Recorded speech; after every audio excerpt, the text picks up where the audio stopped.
Océan FM à Cotonou, écoutez chez nous ce que vous ne trouverez pas chez les autres.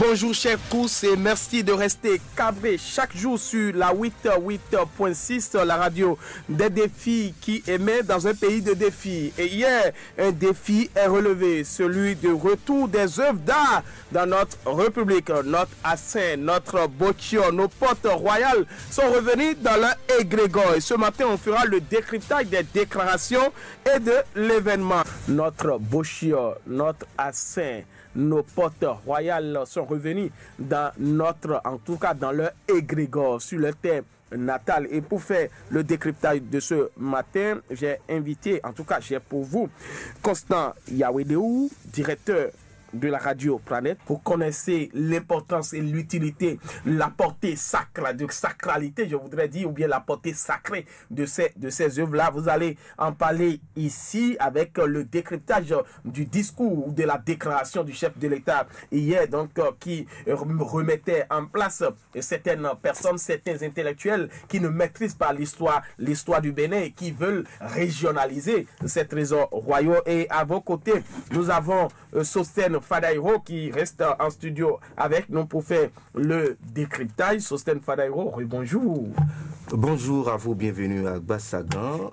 Bonjour également au directeur de Radio Planète, monsieur Constant Yawedeu. Et si tout va bien, Wilfried Noubadan va nous rejoindre au cours de l'émission. Constant Yawedeu, les œuvres sont enfin là. Il y a le quotidien, le matinal qui placade à sa manchette restitution de 26 œuvres déportées du Bénin par la France. Enfin, elles sont là, Constant Yawedeu.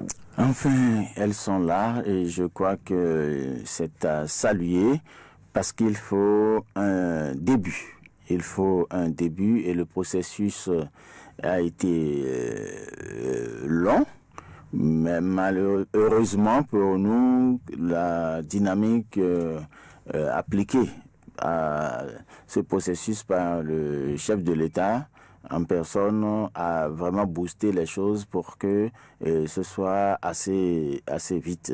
On a constaté aussi que de l'autre côté, du côté de la France, il y a une volonté également du président Macron, ou pour ne pas dire de la diplomatie française, pourvu que ça n'est pas autre chose au derrière, mais déjà la volonté affichée des deux côtés a fait évoluer la situation, surtout la dynamique appliquée par les deux chefs d'État.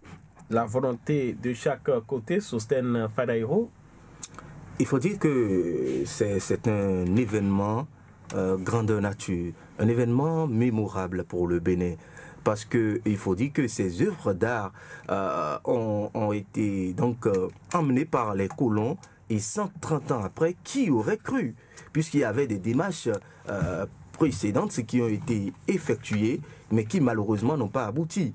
Et Patrice Talon a persévéré, et avec donc la diplomatie de Aurélien Agbenossi également qui a pesé dans la balance, il y a eu quand même tout un travail qui a été fait. Il faut le préciser, ça a démarré depuis 2017 avant qu'on ne connaisse l'aboutissement en 2021. Donc c'est déjà un exploit et c'est un grand soulagement pour tout un peuple.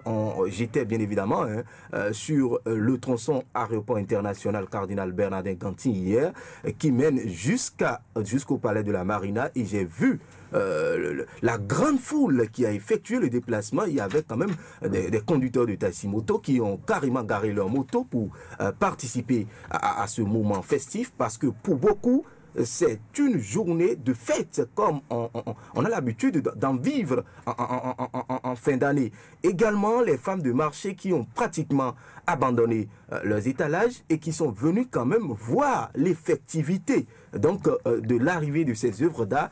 On a également vu des artisans qui ont abandonné leurs ateliers et ils ont en quelque sorte démontré leurs attaches. Donc à ces œuvres d'art qui constituent pour beaucoup le patrimoine culturel de notre pays. Donc c'était très important, c'était une grande fête, et je crois que pour avoir réussi cette mission, a réussi à amener donc ces œuvres à Cotonou, ici au Bénin, c'est déjà une très bonne chose. Et cette diplomatie, et cela, c'est à mettre à l'actif du président de la République, Patrice Talon, et tous ceux qui ont œuvré donc pour l'arrivée de ces œuvres-là. Et à mettre à l'actif du moins du président de la République, Patrice Athanase Guillaume Talon, qui a fait preuve d'une abnégation en paix, il faut préciser, d'une détermination indescriptible, il faut l'indiquer. Nous avons déjà donc notre confrère en studio, Wilfried Noubadan. Wilfried Noubadan, bonjour. Oui, bonjour à tous. Et bonne arrivée. Wilfried Noubadan, il y a nos 26 œuvres qui sont déjà donc au Bénin en pleine acclimatation pour une période donnée afin que la visite, en tout cas, qu'on ne puisse les voir d'une manière sans que cela ne soit dans les caisses, il faudrait préciser, attendre 2022 avant de les voir. Et voilà le leadership du président Patrice Talon qui est salué. Quelles sont depuis hier vos appréciations depuis le retour de ces œuvres? Non, le mot juste, c'est l'apothéose. C'est l'apothéose, c'est-à-dire c'est un rêve qui devient réalité. Parce que ce n'est pas facile d'arriver à arracher aux Européens, aux Occidentaux, ce qu'ils considèrent comme tribus de guerre. Ils l'ont eu de main forte et c'est pas facile pour eux de les rétrocéder, mais vous savez, les hommes d'État, ceux qui sont exceptionnels, on n'en rencontre pas beaucoup. Et on a compris à la manière dont le président Patrice Talon a refait le Bénin pratiquement, on a compris que cet homme a une dimension quand même exceptionnelle. Et à nouveau, il est en train de nous démontrer par une stratégie diplomatique bien affermi, bien rassuré, bien pensé, il a réussi à faire mordre la poussière. Voyez-vous, on ne peut pas parler de victoire. Moi, je pense que nous devons rester modestes parce que les œuvres africaines qui sont dans les musées européens sont près de 90 000. Le Bénin vient de prendre juste 26, de reprendre juste 26. Il y a des activistes d'autres pays qui, depuis des années, sont en train de revendiquer. J'ai souvent vu un Congolais qui fait le tour des plateaux des médias internationaux pour revendiquer cela. Et jusque-là, ils sont insensibles. Donc, ne nous voilons pas la face, il reste beaucoup à faire. Mais c'est une façon de nous démontrer que quand nous sommes décidés et nous nous y mettons vraiment, nous pouvons y aller. Et donc, quand on s'engage, on peut aller vouloir ses pouvoirs, nous diront certaines personnes. Le chef de l'État, dans sa déclaration d'hier, dans son discours d'hier, il y a la dernière partie, je vais commencer par vous, Sostène Fadaïro, il dit « Mais la nature faisant bien les choses, les générations savent dans l'histoire, au fil du temps, réparer ce que les générations antérieures ont pu gâcher. La convivialité entre les hommes, la solidarité entre les hommes, la coopération. Mais comme l'homme ne sera parfait qu'à la fin des choses, il faut admettre que les réparations ne sont bien souvent pas à la hauteur de l'espérance des attentes. Tout cela relève simplement du genre humain. Voilà Patrice Talon qui est même l'incarnation du roi Guézo quand vous prenez. Et donc ce que le roi Guézo a fait, il est sur la même piste et il a toujours aussi réclamé ou revendiqué, il faut le dire. Voilà un régénéré de Guézo dans ses propos qui dit qu'il a compris quelque chose que les ancêtres lui ont confié pratiquement Sostène Fadaïro. Oui, je vais rester dans ce contexte pour vous dire d'abord que l'histoire, comme on l'a appris au cours élémentaire, au cours primaire, l'histoire c'est le récit des événements passés. Le vécu des générations est passé. Et déjà par ce fait, je dirais que Patrice Talon vient d'inscrire son nom dans le livre d'or et l'histoire fera donc date et parlera de lui aux générations à venir, par rapport à cet acte qu'il vient de poser, dont l'aboutissement est le retour des œuvres pillées par le colon français sur leur terre d'origine, qu'est le Bénin Dahomey d'alors. Alors, je dirais tout simplement que lorsque nos maîtres, je vais le dire ainsi, après c'est nos professeurs, entre griffes, parce que c'est comme ça qu'on a l'habitude de le dire au cours secondaire, nous enseignent sur l'histoire, ils nous enseignent jamais l'intégralité.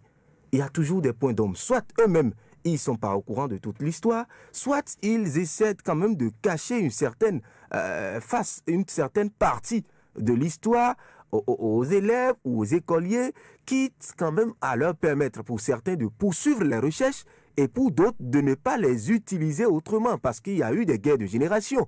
Il y a eu des guerres fratricides, il y a eu des guerres de famille, de telle manière que cela ne puisse pas prospérer ou pérenniser ou mettre en difficulté les familles à venir. Donc, ce que dit Patrice Talon quand il dit « c'est la nature humaine qui est ainsi », la France a pris ses œuvres qui ont séjourné pendant plus d'un siècle, 130 ans pour être plus précis. Et vous imaginez en matière de tourisme, en matière de visite touristique, parce qu'il y a beaucoup de pays qui convergent vers le musée réservé donc à ces œuvres-là. Et cela c'est un flux d'entrée énorme pour la France. Et les retourner, c'est un peu compliqué. Vous avez dit tout à l'heure, Wilfried l'a notifié, qu'il y a des activistes qui passent leur temps sur les réseaux sociaux. Ce n'est pas à travers les réseaux sociaux qu'ils auront le retour des biens. C'est à travers, bien évidemment, les voies des médias internationaux. Il y a des voies autorisées pour le faire. Et chaque pays a un gouvernement. Ce n'est pas l'entremise des gouvernements, pas l'entremise des historiens. Et on le fait, il y a des discussions qui sont menées. C'est à travers ça, c'est un long processus. On l'a dit tout à l'heure, ça fait pratiquement 4 ans avant qu'on ait donc ces œuvres d'art-là. Donc c'est pour dire tout simplement que même si vous réclamez, on a des milliers d'œuvres d'art béninois en France, mais pour le moment, on nous en a remis que 26. La France ne peut pas tout de go nous remettre toutes ces œuvres-là. Peut-être que ça va venir une deuxième partie, ils vont encore peut-être nous remettre une partie. Et bon, ce n'est pas évident quand même qu'on puisse avoir toutes ces œuvres-là, même si on compte un siècle. C'est pas évident. Patrice Talon, Constant Yawedo, il parle de la réparation de ce que les générations antérieures ont gâché. C'est comme si nous sommes les héritiers de ceux qui sont morts, la providence de la génération future. Quelle leçon culturelle on pourrait tirer et donc de cette déclaration générationnelle? Est-ce qu'il y a un lien qu'il faut souvent établir et que la génération actuelle doit sauvegarder ou doit rechercher les valeurs ancestrales? On l'a dit tout à l'heure, il y a beaucoup de choses qui n'ont pas été révélées, ne nous ont pas été révélées dans l'éducation qu'on nous a donnée. Vous allez prendre des intellectuels béninois qui vont plus vous parler en détail de Napoléon, de Hitler, que du roi Béanzin, du roi Glélé, du roi Guizot et autres. Et c'est ça, en réalité, ce que nous avons subi. Et c'est de ça qu'il s'agit. C'est ce que le chef de l'État est en train de dire tout simplement. Est-ce qu'on pourra récupérer tout ça? Vous demandez à beaucoup de gens, Cotonou, ça veut dire quoi? Ça vient d'où? Ils peuvent pas vous le dire, mais c'est Béanzin qui a donné ce nom. Mais nous, on ne nous l'a jamais enseigné en classe, mais... Et quand vous allez commencer par parler de la place du Triomphe, la place de l'Étoile Rouge, du Triomphe à Paris, en France, oui, là, on peut tout vous déballer. Mais le nom de Cotonou dans lequel nous circulons, cette histoire, nous ne la connaissons même pas. Les générations, c'est juste pour dire que nous avons perdu suffisamment de choses. Et ça joue sur notre patriotisme. Parce que le chef de l'État l'a répété dans son discours. Je ne sais pas s'il n'a pas utilisé au moins 10 fois le mot identité. Oui, il a parlé d'identité. D'identité. À partir du moment où vous n'avez pas d'identité, vous n'existez pas. Et c'est à travers ça. Vous devenez un kidam. Mais c'est parce que notre identité est presque culturelle. C'est pour ça que je vous posais la question. Culturelle. Et c'est sur ça que repose notre éducation, l'éducation de base. La société traditionnelle est très, très organisée. Très bien organisé, mais à partir du moment où on vous demande d'aller vers le goût avant de partir, ça veut dire que vous vous armez spirituellement et vous êtes fort. Et vous vous dites, je ne peux pas revenir dire à mon père ou au roi que j'ai échoué. Vous voyez, c'est ça. La détermination, c'est ça le courage. C'est ça ce que nous avons perdu. Ça a fait que nous avons cru pendant longtemps, pendant plus d'un siècle, à des choses que nous ne connaissons pas. Et donc, impossible n'est pas béninois. Impossible n'est pas béninois. Si on va suivre ces éléments. C'est pour ça que c'est revenu. Mais il faudra faire un travail de fond, remettre les choses dans leur contexte. Comment? Oui, en partant. À Quai Branly seul, je crois, il paraît qu'il y a plus de 6000 objets béninois. Nous sommes en train d'en prendre 26 seulement. Ça veut dire que nous n'allons pas attendre que tout arrive avant de commencer par voir quelle exploitation nous devons en faire. C'est pour ça que le problème commence déjà par se poser. Est-ce qu'il faut exorciser? Mais le chef de l'État, oui, dans sa déclaration, peut-être on va suivre. Parce que quand tu parlais de cultuel, oui, c'est que ces objets ne sont pas des objets décoratifs. Non.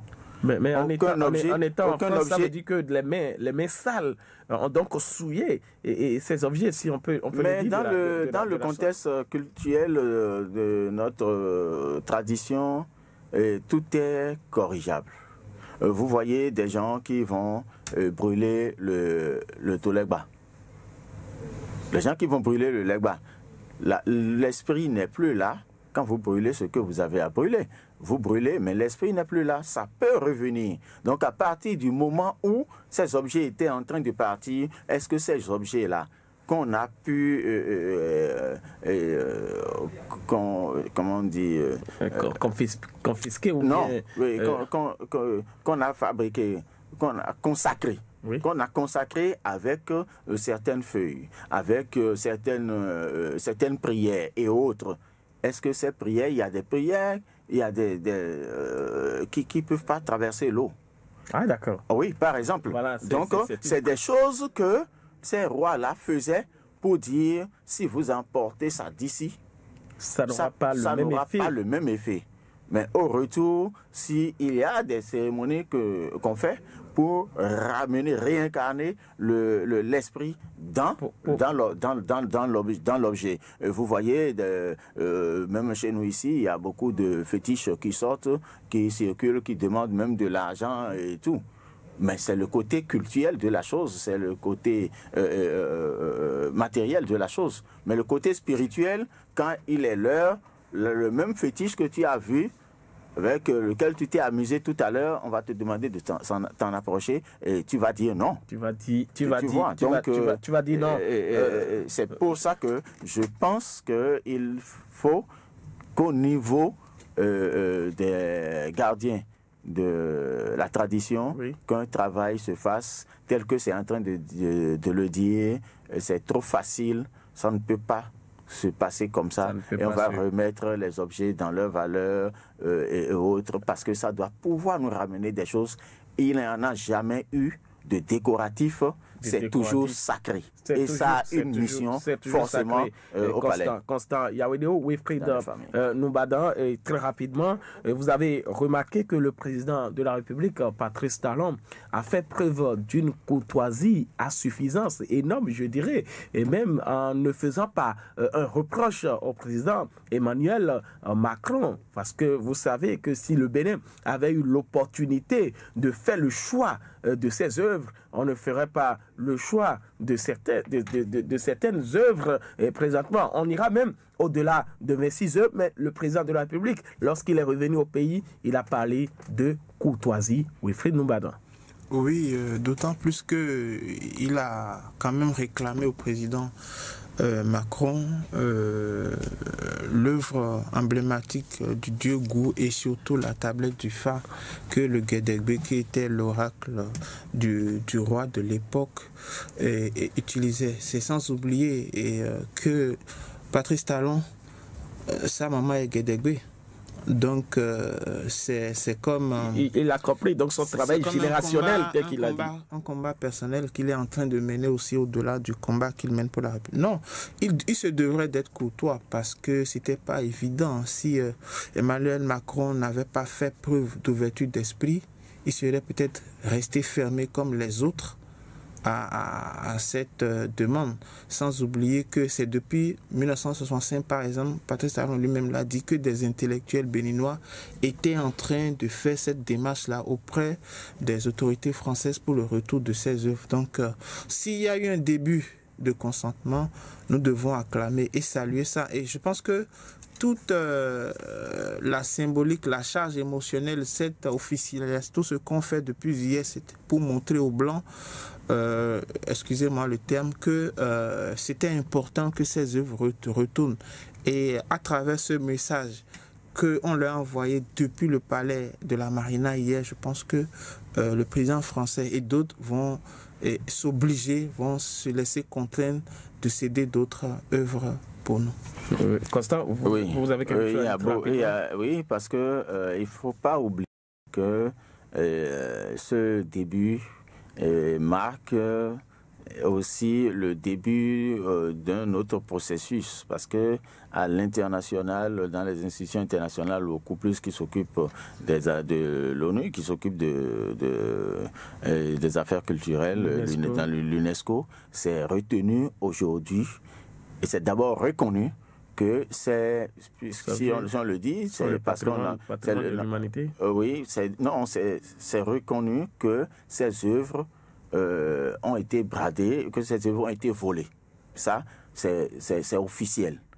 À partir de ce moment, la restitution devient obligatoire. Les tests, la restitution des œuvres. Pas pour le Bénin seul, tout ce qui a été arraché à l'identité d'un peuple doit pouvoir lui être restitué. Mais donc, c'est quand nous parlons des intellectuels de 65, je crois que leur cri de détresse, le président leur a fait vraiment une pas belle, c'est que ça aboutit à un processus et le président Talon a profité pour déclencher le système. Parce que même si les tests vous donnent droit, et c'est pas aussi facile que ça, vous donnent droit et que vous-même vous ne mettez pas du sien, vous ne pouvez pas évoluer.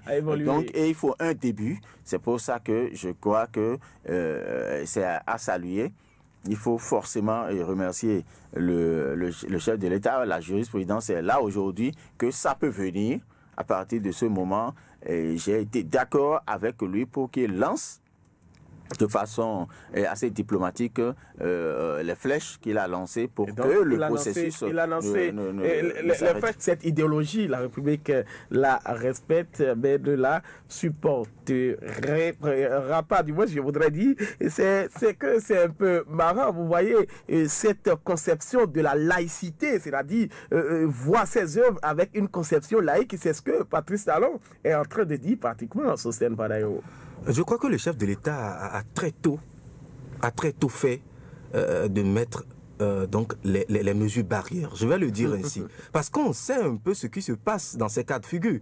Il y aura beaucoup de chefs traditionnels, de religieux, qui très tôt vont peut-être se dire, parce qu'il a dit, pour ne pas le répéter, que d'aucuns ont dit que ces œuvres seraient chargées. Et que serait déchargé et que retour au pays serait chargé, ou que peut-être d'autres ont dit il faut des cérémonies. Et quand vous savez qu'en matière de cérémonie, les gens vont commencer par réclamer on va tuer peut-être 100 têtes de bœuf, 100 têtes de tigre, et ça fait déjà appel encore à des dépenses à effectuer. Donc en disant ça, le chef de l'État a mis déjà les mesures barrières. Et lorsqu'il dit, il fait en même temps la part des choses. Si ces œuvres étaient propres ou destinées à une religion, la République ne devrait pas s'y mêler au point où de mettre à moyen l'argent du contribuable pour essayer de faire amener ces œuvres-là. Donc c'est un patrimoine national. C'est un patrimoine national, d'autant plus que hier, vous avez vu au palais de la Marina, il y a eu les rois de toutes les contrées du Bénin qui ont effectué le déplacement.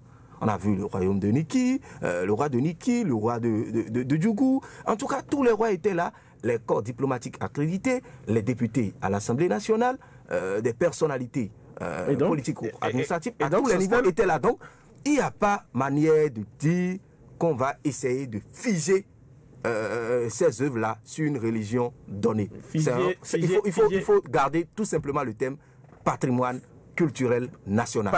Patrimoine culturel national, Wilfried Noubadan, le chef de l'État, je l'ai dit tout à l'heure, a parlé donc d'une neutralité de conception et que quand vous avez donc un courant spirituel ou bien une idéologie à l'égard donc de ces œuvres-là, cette idéologie n'est que relative. Lui, il indique très bien, puisque cela concerne la nation et que le Bénin est un État laïque, chacun a sa conception de ces œuvres-là. Je pense que c'est un peu délicat de s'aventurer sur ce terrain-là. Je reconnais avec Sostène Fadaero qu'on n'a pas le choix. On doit en faire un patrimoine national au-delà de tous les courants philosophiques possibles des ethnies et tout. Mais il ne reste pas moins que ces œuvres-là ont une véritable histoire.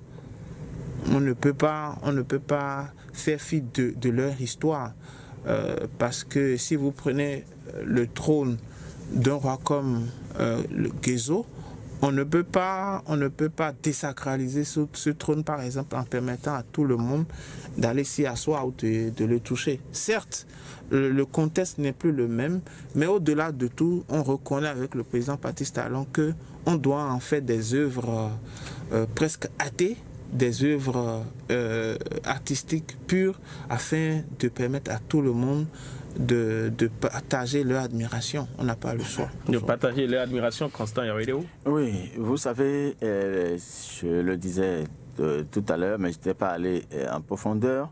Et vous allez constater que le président Patrice Talon est dans une certaine dynamique et ses actions ne sont pas détachées.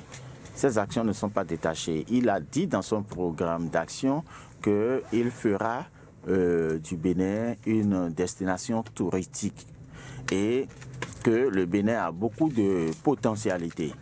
Nous sommes en train de développer la route des pêches qui est un potentiel touristique assez important. Il a déjà lancé la réhabilitation des musées. Maintenant, il faut pouvoir achalander ces musées. Donc, il n'est pas en train d'aller en pièces détachées.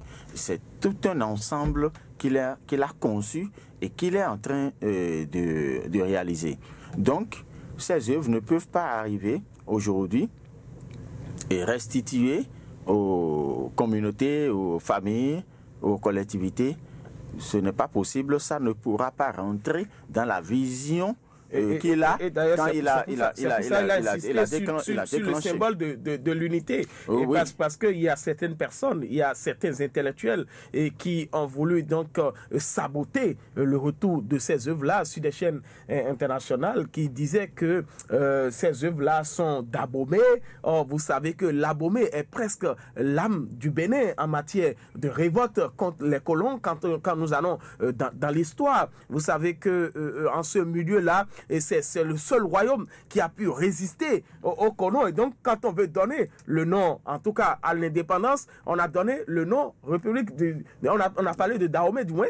Et donc, à partir de cet instant, c'est-à-dire Dahomey est une référence pour les colons en la matière. Donc, si on dépose ces œuvres-là ne sont que des œuvres nationales. Constant, il y a quelques secondes avant qu'on écoute un citoyen, une citoyenne. Absolument. On ne peut que garder ça dans le patrimoine culturel national si nous voulons vraiment en profiter. Si on a fait 130 ans sans l'avoir, je suis un descendant du roi Glélé. Oui.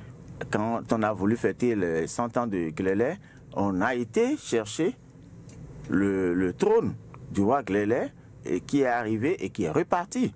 Ah oui, ça a fait pleurer. Donc ça, on a vécu 130 ans sans avoir ça à côté. Maintenant, si c'est dans un musée au Bénin ici, c'est déjà trop beaucoup. Et il y a la manière de reconstituer les choses d'une manière ou d'une autre. Le débat sera ailleurs. Le chef de l'État, lui, il est obligé de prendre des garanties. C'est pour ça que je dis que le débat se fera de façon sectorielle après pour voir ce qu'il faut faire. S'il faut faire des cérémonies pour amener les choses dans leur force spirituelle, Non sans il a bien précisé, c'était le conseiller pédagogique de l'enseignement secondaire, Assa Yaovi Irénée, qui intervenait à la suite de Sofiat Onifade Baba Moussa. Et très rapidement, en quelques secondes, nous allons faire le tour. Et avant de clôturer cette émission, il y a Sofiat Onifade qui parle de la Renaissance. Il y a Assa Yaovi qui parle de ce que l'histoire s'est mise en colère. Sosten Fadayo. Je crois que au-delà même de ces deux interventions, il y a des personnes qui ont dit que en faisant ramener ses biens au Bénin, le président Patrice Talon a fait du bien à la France et au peuple français tout entier. Parce qu'en réalité, nul ne peut garder par devant lui les biens culturels d'un autre pays. Ce n'est pas possible parce qu'il y a des cérémonies qu'on fait pour essayer de garder donc ces biens culturels-là. Vous tenez avec Constant Yawedeo à ces cérémonies. Donc c'est quand même très important de le dire, c'est le retour de nos ancêtres au Bercail qui est célébré. Oui, parce que c'est pour ça que je dis c'est trop tôt. Sinon, on risque de noyer l'effervescence et de décourager le chef de l'État. C'est pour ça qu'il faut l'accepter comme ça. Dans la suite, on le fera. Il y a ces œuvres dont on parle, il y en a dont les places existent toujours aujourd'hui dans le musée et même dans les collectivités, parce que tout n'a pas été pris dans les musées seulement. Mais des cérémonies se font depuis toujours jusqu'à aujourd'hui en lieu et place. Donc on a maintenu le côté spirituel et culturel de ces objets-là. Et même sans les objets, on a juste trouvé autre chose qu'on a mis là. Donc ces objets revenir, on doit pouvoir les remplacer. Ça fera l'objet de discussion avec le chef de l'État. Oui, les conditions pour finir, en 2 secondes, nous sommes les œuvres sont de retour, tel que vous l'avez dit. Oui, il faut saluer l'engagement du président Patrice Talon. Donc il a fait ce qu'il devrait faire. Patrice Talon a dit que c'est le peuple qui l'a investi, donc il a fait ça au nom du peuple. Pour ne pas trahir sa pensée, je donne la note au peuple béninois pour que le peuple continue de le soutenir, pour qu'il en fasse davantage. C'est la preuve que l'unité fait la force et c'est une leçon que nous venons de recevoir quand il y a convergence d'esprit, il y a réussite. Très bien. En tout cas, à tout le monde, ceux qui ont travaillé dans ce système-là, qui ont pu donc amener ces œuvres, c'est une joie, c'est une fierté nationale. Mesdames et messieurs, nous sommes à la fin de cette émission. Nous nous retrouvons demain avec la belle femme. Océan FM à Cotonou, écoutez chez nous ce que vous ne trouverez pas chez les autres.